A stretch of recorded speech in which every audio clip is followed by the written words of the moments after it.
కేటీఆర్ సవాల్ని స్వీకరించాలంటే వాళ్ళయ్యే కేసీఆర్ రావాల్సిన అవసరం ఉంది. ఎందుకంటే ఇవన్నీ కూడా ఉత్త ప్రచార ఆర్భాటం కొరకు చేసే ఎత్తుగడలు అనేది అందరికీ అర్థమైతేనే ఉంది. ఏ సెంటర్ ఎందుకు, అసెంబ్లీ సెంటర్నే పెట్టుకోవచ్చు. మొన్న హరీష్ రావు కూడా ఒక సవాల్ విసిరిండు, తర్వాత నువ్వు ఒక సవాల్ విసురుతున్నావు. మీ సవాళ్ళన్నిటికీ సభనే సరైన సమాధానం ఇస్తుంది. మీకు మీ పార్టీకి చిత్తశుద్ధి ఉంటే అసెంబ్లీకి మీ అయ్యని రమ్మను. అసెంబ్లీకి మీ అయ్య వస్తే ఏ సెంటర్ అక్కర్లే, అసెంబ్లీ సెంటర్లోనే అన్నీ చర్చించుకోవచ్చు. అట్లా కాదనుకుంటే ఏదో ప్రచార ఆర్భాటం కొరకు మళ్ళీ నేను మీడియాలో కనబడట్లేవు అని ఉనికి కొరకు చేసే ప్రకటనలు అనేది పక్కన పెట్టు మిస్టర్ కేటీఆర్ గారు. ఎందుకు ఈ మాట చెప్పాల్సి వస్తుందంటే మీకు ఇదొక ఏమంటాము తంతుగా మారింది. సవాళ్ళు విసిరి ఆడికి వస్తావా ఈడికి వస్తావా. మరి మీ డాడీ ఎక్కడికి రావట్లేదు. మరి ఎవరు ఆయన ప్రతిపక్ష నేతనా, లేకపోతే ఏమైనా రాదనుకుంటుండా, లేకపోతే ఏంది మీ కథ, ఏంది మీ పార్టీ, ఏంది మీ ముచ్చట ఏంది?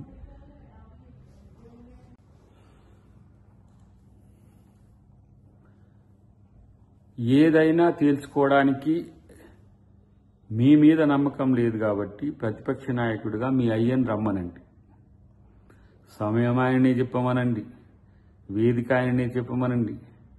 లేకపోతే ఏ సెంటర్ అయినా ఏదైనా నష్టం లేదు, కానీ అసెంబ్లీ అయితే బాగుంటుంది అనేది మా ప్రతిపాదన. రైతుల సమస్యలే కాదు, అన్ని రకాలు మీరు ఏ ప్రశ్నలైనా అడగొచ్చు, ఏదైనా సమాధానం చెప్పొచ్చు. మీ ఇష్టం వచ్చిన సమయం ఉంటుంది. అసెంబ్లీలో తేల్చుకుందాం రా అని అంటే మరి మీ డాడీ ఏమో అసెంబ్లీకి రావట్లేడు. నువ్వేమో బస్తీ మేసావాలని చాలా జబర్దస్తిగా చెప్తా ఉన్నావు. మరి నిన్నేమో ఎవరు పట్టించుకునేటట్లేదు. మీ పార్టీలో మీరు ముగ్గురు అయిపోయినరు. కాబట్టి ఇట్లాంటి పరిస్థితుల్లో కాంగ్రెస్ పార్టీ ఎవరితో చర్చించాలి, లేకపోతే ప్రభుత్వం ఎవరితో చర్చించాలి అని అంటే ప్రతిపక్ష నాయకులతో చర్చిస్తారు. మీలాంటి వాళ్ళతో చర్చించాలంటే మీ క్రెడెన్షియల్స్ సమస్య ఉంది. మీతో ఇప్పుడు నీతో చర్చిస్తే మీ బావ, మీ బావతో చర్చిస్తే మీ చెల్లి, మాతో ఎందుకు చర్చించాలని మళ్ళా తెర మీదకి ఇంకో సమస్య వస్తుంది. కాబట్టి ఫస్ట్ మీరు ముగ్గురు తేల్చుకొని ఎవరో మీ డాడీ తర్వాత మీ డాడీనేమో ఎక్కడికి వస్తాడో రమ్మనండి. మీ డాడీని తీసుకొని నువ్వు మీ డాడీ మీ పరివారం అంతా వస్తే ఎక్కడనైనా దేనికైనా ప్రభుత్వం సిద్ధం, కాంగ్రెస్ పార్టీ కూడా సిద్ధం.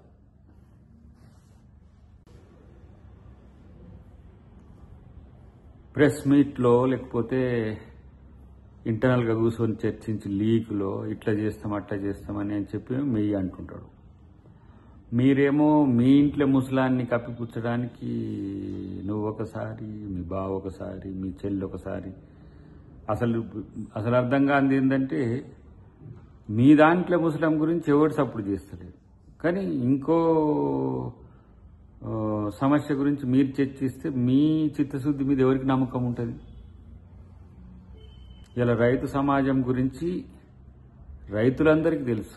వ్యవసాయం గురించి కాంగ్రెస్ ప్రభుత్వం ఏం చేస్తుంది, 6 గ్యారెంటీల గురించి ఏం చేస్తుంది, అందరికీ ప్రజలందరికీ కూడా అప్పేరెంట్గా గ్రామాలు చెబుతున్నాయి. ఇప్పుడు సన్న బియ్యం నుంచి మొదలు పెడితే ప్రతి ఒక్క పథకం ఏందనేది ప్రజలు చర్చించుకుంటారు. అసలు మీ ముచ్చటేంది?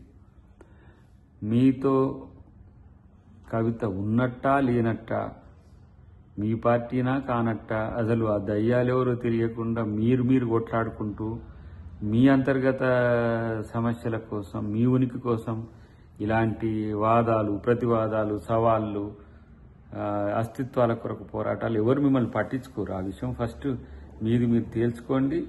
మేం ప్రభుత్వం రైతుల గురించే కాదు, మేమిచ్చిన ప్రతి అంశం మీద కూడా దేనికైనా అసెంబ్లీ వేదికగానే సిద్ధంగా ఉంటామనేది ముచ్చట గుర్తుపెట్టుకోండి. కానీ మీ అయ్యను అసెంబ్లీకి రమ్మనమని.